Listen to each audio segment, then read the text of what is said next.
섭씨 4도, 이게 뭘 의미하는 숫자일까요? 바로 유럽 전문가들이 경고하는 2100년까지 우리가 맞닥뜨릴지도 모를 지구 온도 상승폭입니다. 정말 엄청난 숫자죠. 자, 그래서 오늘은 바로 이 문제에 대한 대만의 고민을 들여다볼 겁니다.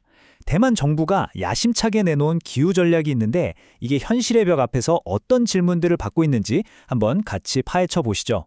오늘 우리가 살펴볼 내용은 이렇습니다. 우선 지금 상황이 얼마나 심각한지 그 가혹한 미래에 대해 알아보고 여기에 대만 정부가 어떤 새로운 기후 전략을 내놨는지 살펴볼 거예요. 그리고 이 계획이 실제로는 어떻게 적용되는지, 예를 들어 도시숲 같은 사례를 보고요. 마지막으로 가장 중요한 부분이죠. 입법부에서 제기된 아주 날카로운 지적들, 현실 점검까지 짚어보겠습니다. 상황이 생각보다 더 심각합니다. 대만 환경부 장관이 아주 암울한 현실을 인정했는데요. 바로 지구온난화가 우리 예상보다 훨씬 더 빠르게 진행되고 있다는 겁니다. 여기에 적응하는 건 정말 보통 일이 아니라는 거죠. 그리고 이건 대만만의 문제가 아닙니다. 장관이 UN 보고서를 인용했는데요. 이 보고서가 아주 직설적으로 지적하고 있어요. 전 세계적으로 기후변화에 적응하려는 노력이 사실상 정체 상태라는 겁니다. 그럼 왜 이렇게 적응이 안 될까요? 이 보고서가 꼽은 5가지 이유가 참 뼈아픈데요. 첫째, 돈이 없어요. 둘째, 나라마다 빚이 너무 많고요. 셋째, 민간 기업들은 굳이 투자할 이유를 못 찾고 있습니다. 넷째, 계획은 세우는데 실행이 부실하거나 그냥 보여주기식인 경우가 많고, 마지막으로 정치인들 임기가 너무 짧아서 이런 장기적인 문제를 해결하기가 어렵다는 겁니다. 공감 가는 내용 아닌가요? 자, 이런 전 세계적인 어려움 속에서 대만은 그럼 어떻게 하겠다는 걸까요? 바로 여기에 대응하기 위해서 대만 환경부가 정말 막대한 예산을 투입한 새로운 종합 전략을 내놓았습니다. 금액을 한번 보세요. 2041억 신타이완 달러.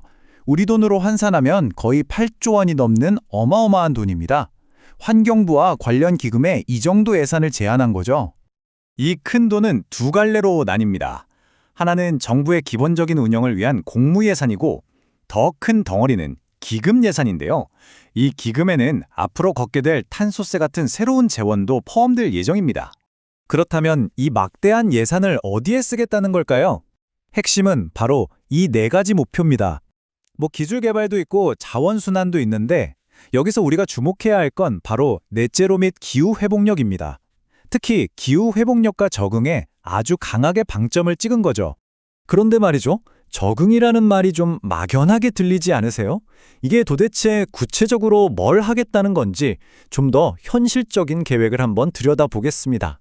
가장 시급한 문제 중 하나가 바로 이 폭염입니다. 그래서 지금 환경부는 무려 섭씨 40도가 넘는 폭염 상황을 가정해서 대비 훈련까지 하고 있다고 해요. 그리고 이 폭염에 맞서는 아주 중요한 계획이 바로 10년 도시숲 계획입니다. 말 그대로 도시에 숲을 만들어서 온도를 낮추겠다는 건데요.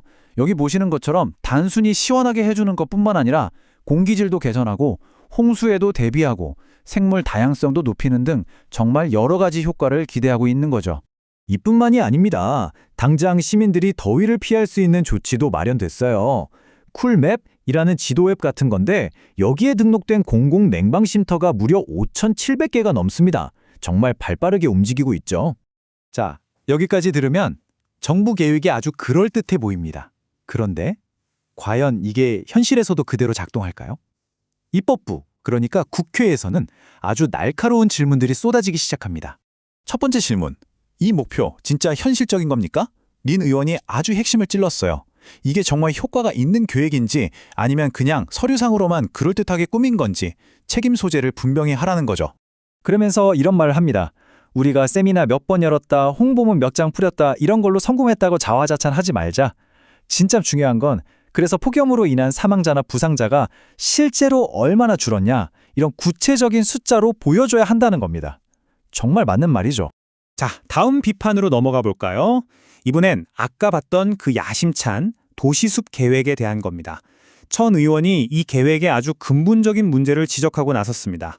문제가 뭐냐면 이 멋진 계획을 도대체 누가 책임지냐는 겁니다. 주무부처가 명확하지 않아요. 전용 예산도 법적 근거도 부족하고요. 관련된 부처만 최소 6곳인데 이러면 서로 미루기만 하다가 결국 아무도 책임지지 않는 공허한 약속이 될 수 있다는 거죠. 문제는 여기서 그치지 않습니다. 의원들은 정부의 다른 정책들이 오히려 이 기후 목표에 역행하고 있는 건 아니냐는 더 큰 그림의 모순을 지적합니다. 예를 들어볼까요? 랴오 의원의 지적입니다.